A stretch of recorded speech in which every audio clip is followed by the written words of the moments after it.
Bien, este es un nuevo video de Trinchera, la página Facebook Trinchera por la Liberación Nacional. Hoy es 4 de junio del 2018.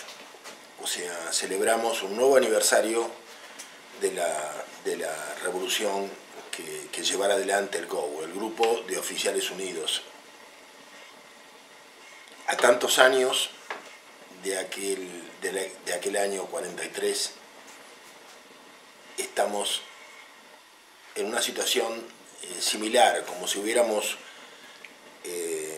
retrocedido a una época en que rige el estatus legal del coloniaje, un nuevo estatus legal del coloniaje, y con una diferencia que quizá nos pone en desventaja. No tenemos instituciones desde las cuales podamos imaginar que surja una élite, como en aquel entonces fuera el colegio militar.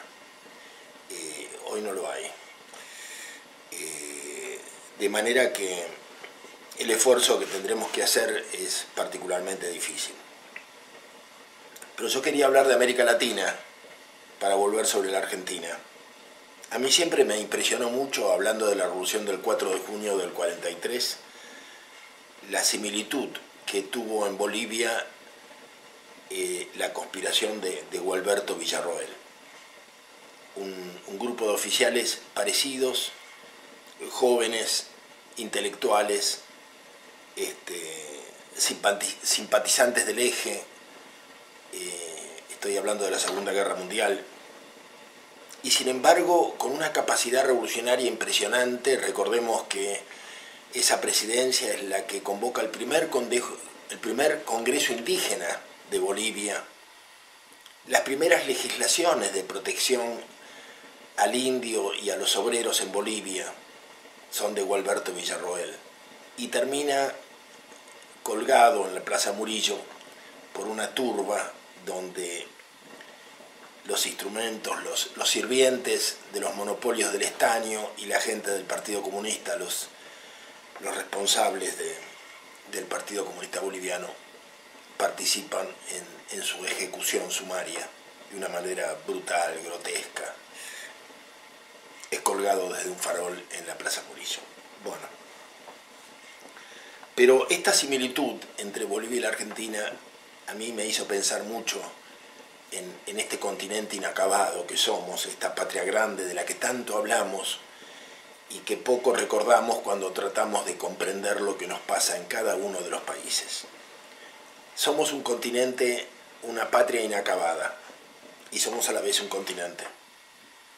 Todavía los historiadores discuten si alguna vez, cuando nos independizamos, luchábamos contra España o contra los Borbones. No está muy claro, pero las primeras batallas que se dieron en el territorio, en lo que hoy es el territorio argentino, se enfrentaron las tropas de un lado y del otro con la misma bandera. Las tropas patriotas de la Junta de Mayo también llevaban la bandera española. La única diferencia la marcaban a veces en las armas del ejército patriota algunas cintas blancas y celestes que recordaban el manto y la túnica de la Inmaculada, que fueron cortados en tiras para enfrentar a las invasiones inglesas. Las cintas celestes y blancas, con las que se identificaron aquellos que lograron rechazar a las tropas inglesas 2 veces en Buenos Aires. Los Borbones, nos olvidamos de hablar de los Borbones. Aquellos que hemos viajado por España y participado en reuniones políticas, nos sorprende cómo la izquierda y los libertarios españoles tienen en cuenta esto de los Borbones. La diferencia entre los Austrias y los Borbones, que todavía tiene una memoria vigente muy fuerte en los españoles, y nosotros hemos dejado tan atrás, ¿no?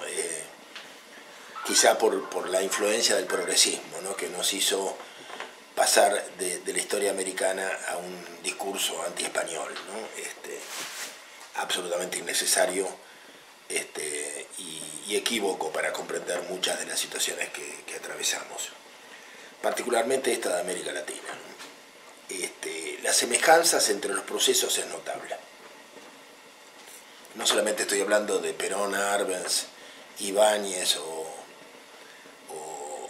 Vargas en Brasil, Herrera en Uruguay, no, estoy hablando de que cada uno de los procesos fue seguido por otros procesos semejantes a lo largo del continente.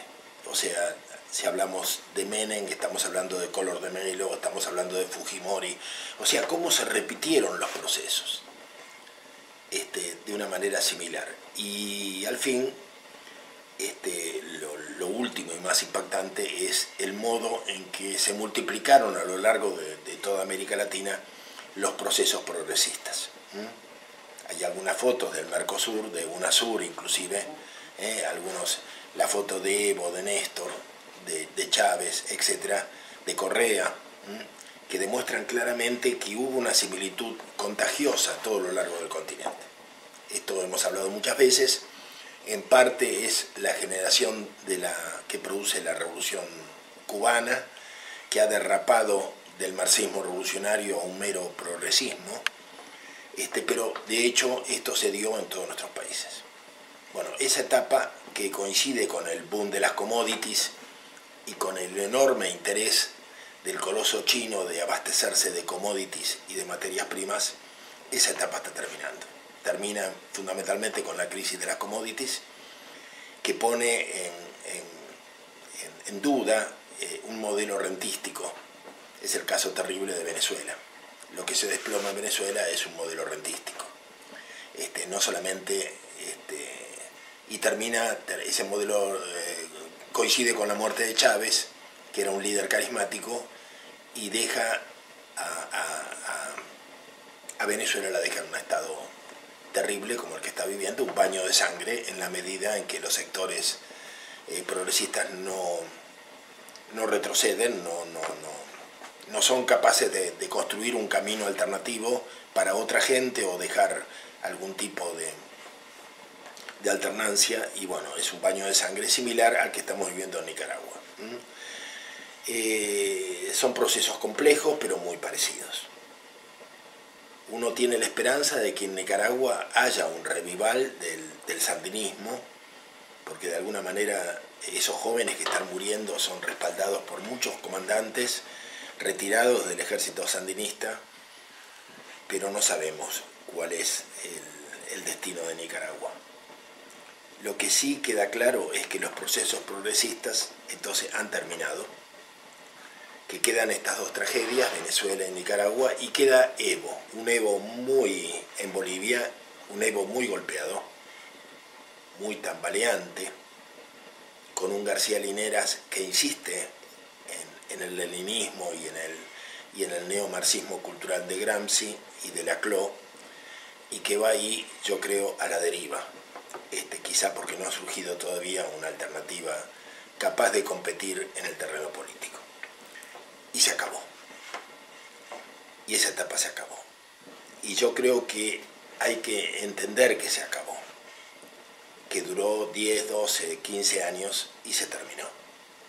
Entonces, esto nos lleva a preguntarnos qué es lo que viene ahora. Y no está claro. No está claro para nada, no tenemos el diario del lunes. Lo que tenemos son dos procesos electorales importantes, tanto en Brasil como en la Argentina, países que seguramente van a marcar un rumbo en el continente, donde lo que se está dando es un intento de revival por parte del lulismo y por parte de un archipiélago peronista en la Argentina, un archipiélago peronista que se plantea consensos con el viejo progresismo. Entonces aquí hay dos situaciones confusas hasta ahora, y que se dan en el marco de gobiernos progresistas pero de derecha, de tipo empresarial, como Temer, Piñera y Macri, que parece ser la última tendencia en marcha. Y dentro y en contraposición a esta tendencia, a esta instalación de gobiernos empresariales que no son menos progresistas que los otros, pero son de derecha, entre comillas, entonces podríamos tener la amenaza de revivales electorales en Brasil y en la Argentina. Hasta ahí es lo que uno puede analizar. El lulismo parece haber terminado, no haber terminado, pero parece haberse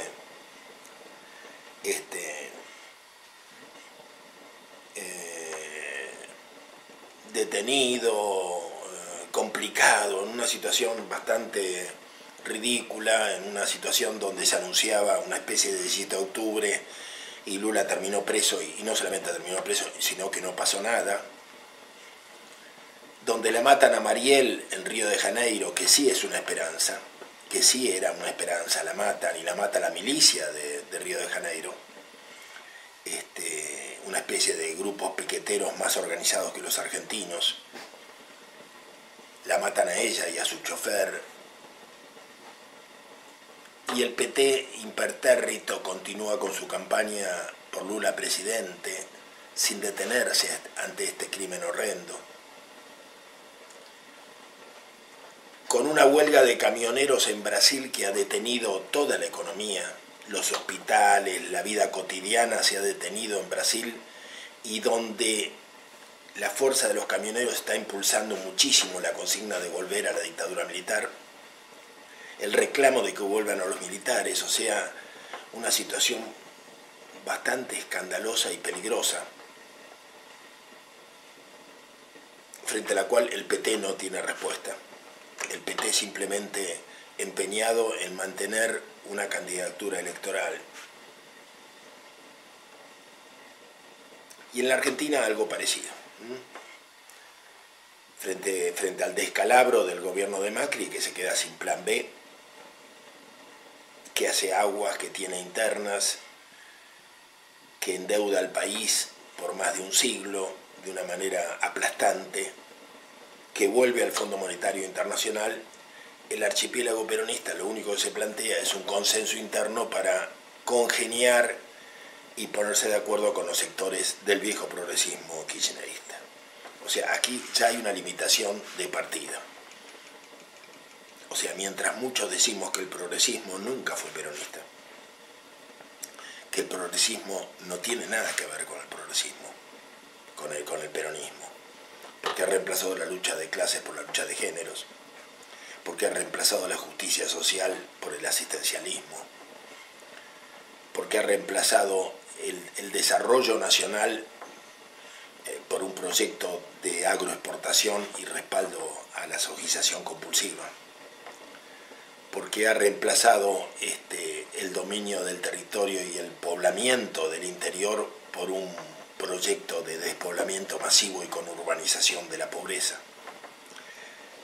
Bueno, consensuar con esto significa dejar de ser lo que somos, evidentemente. Y bueno, y esta es la situación.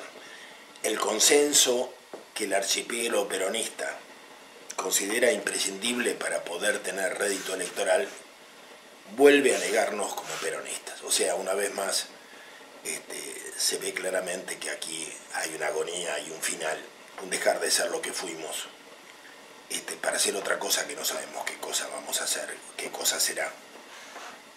Y de nuevo la incertidumbre.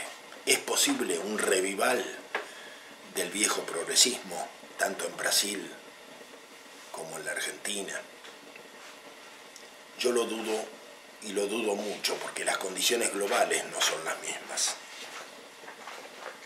Pero es posible volver a renovar los sueños del año 43 y restablecer un país nuevo que vuelva a soñar con su grandeza, que vuelva a creer en el trabajo y en el pueblo, a reconstruir el pueblo que ha sido destruido sistemáticamente, ha sido destruido por las políticas de género y por el asistencialismo. ¿Será posible reconstruir ese pueblo y empoderarlo para que vuelva a tener sus propios líderes y no los pérsicos y los falsos líderes que tiene ahora? ¿Será posible? ¿Y desde dónde? ¿Con qué herramienta?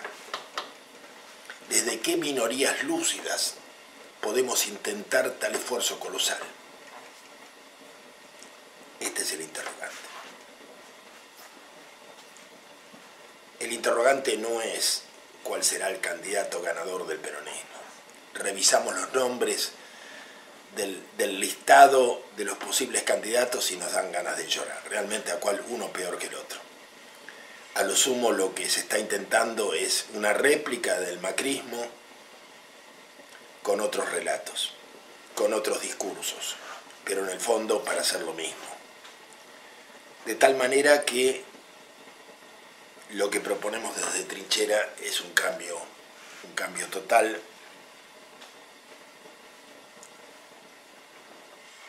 Seguir soñando en la grandeza del país y seguir proponiéndonos un cambio importante.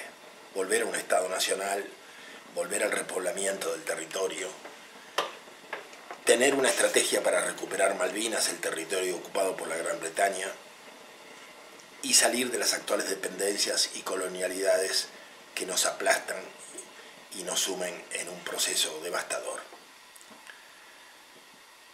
Para terminar, tenemos que hacer una diferencia importante entre lo que significa escapar al colonialismo y caer en la colonialidad.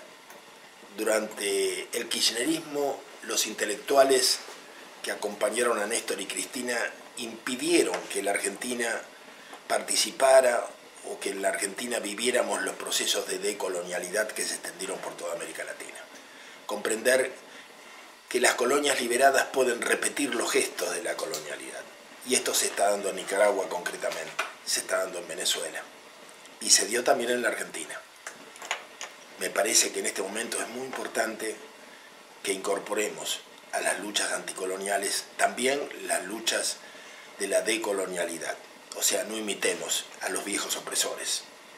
No tengamos los mismos gestos que ellos tuvieron. La liberación tiene que ser completa. Gracias por acompañarnos.